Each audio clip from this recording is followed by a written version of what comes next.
Hey guys, I honestly don't know what this is. We're just gonna watch this anyways.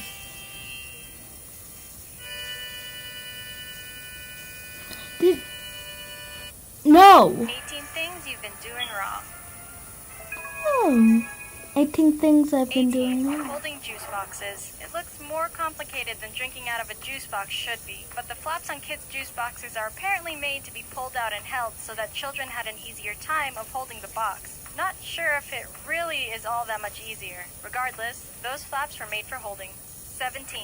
Throwing away bread tags. No one's saying it's wrong of you to throw away your bread tags or lose them. In fact, many of us do. The only reason to keep a bread tag around is if the Best By date is on it and not on the bread bag. Here's a new way to utilize those extra pieces of plastic. Stick them on your cords. There's 2 ways to reuse these guys. Use them as labels for cords in your bedroom or living room. This way, you have a safe way to label the different cords and you won't accidentally shut down your computer when you're trying to restart your flaky printer. Another way to use it with a cord is to use it as a holder to keep your earphones and aux cords from tangling. You can always buy cord holders, but it's cheaper to use that bread tag you were gonna throw away anyway. 16. Peeling oranges. More people would eat oranges more often if it was only easier to peel and eat. There's always that one kid in class that makes the whole room smell like oranges as they try to peel with their hands. Lots of times, we end up just smashing the juices out of it, but by cutting off the ends of an orange and then slicing it down the middle, you end up with much neater and easier results. Since the inside is already sectioned off for you, all you have to do is lay them out in a row after you've cut it. 15. Packing. You've probably heard of this one already, and if you're a frequent traveler, you'll know this trick as well. Rolling clothes not only provides more space in your luggage for more things, it also helps to prevent against wrinkling. After all, who wants to deal with ironing clothes on your already full schedule on vacation? 14. Opening key rings.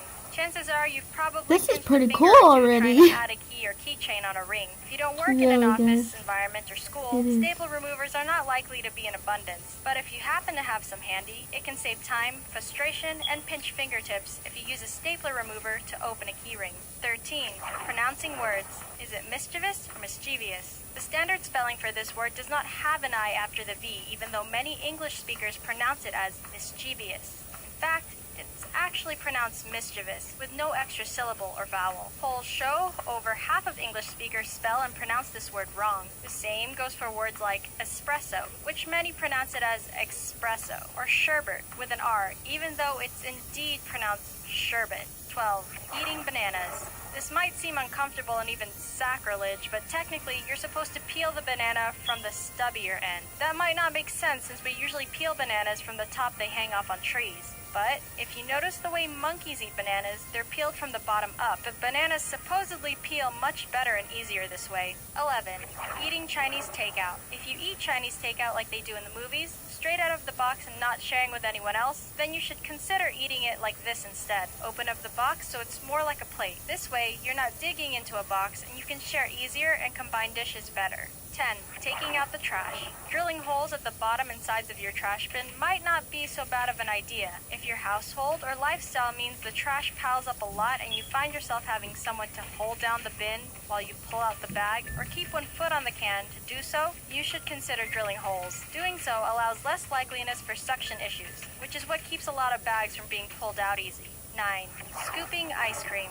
If you're with friends or at a party and decide you don't want to spend time waiting for the ice cream to thaw and then put in muscle energy to serve it, then you should consider cutting the ice cream. Cutting it into portions makes it available for consumption faster and serving it to 1 or 2 people more efficient. Granted, this is only helpful if there's a handful of you wanting to eat your cold treats right at that moment. If you're alone watching Netflix, then a spoon in the container is all you need. 8. Frozen ice cream. Of course, you always have to freeze your ice cream, unless you really want to drink it instead. But a better way than just sticking the tub in your freezer is to put the ice cream in a sandwich bag. Putting it in a sandwich bag helps avoid the hard ice cream you get when it's opened and it's been in the freezer too long. 7.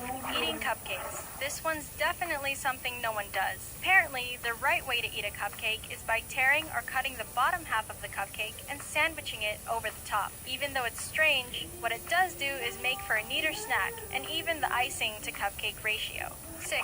Potholes.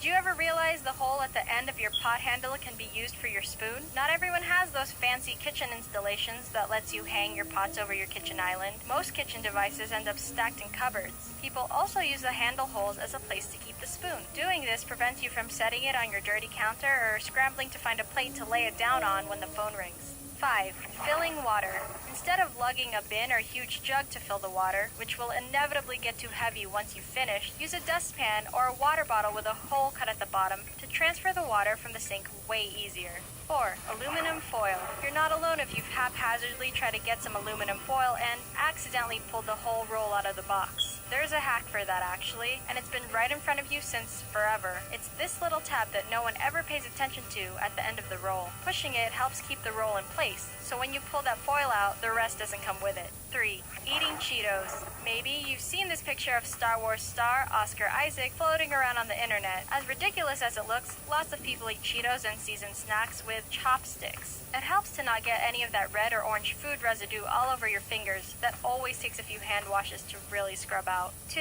Putting a lid on boiling water. Here's another spoon fact you didn't know about. Have you ever heard that placing a wooden spoon over a pot of boiling water helps the water from spilling over? It sounds fake, but it apparently works. It looks like magic too, but science can explain this one. The wooden spoon acts as a destabilizer to the naturally unstable bubbles. I when have it no reaches idea the what to surface do of the about spoon, this. the boiling water retreats. I keeping haven't your been pasta or talking soup from making for a mess long on the time, which stovetop. probably 1. had scared Dr. you. Seuss. So I'm this sorry. might make you completely rethink your childhood, but the correct way to pronounce the author's name is Seuss, not Seuss. His friend, Alexander Liang, wrote a poem about how people have been pronouncing it all wrong this whole time. It goes, "You're wrong as the deuce, and you shouldn't rejoice. If you're calling him Seuss, he pronounces it Seuss." Seuss is spelled with an O and I. Even so, does anyone really think the world's gonna correct itself anytime soon? Okay, guys. Hold on. Cancel. Okay, guys. That is, 18 things you've been doing wrong. I hope you have an amazing morning. Peace out.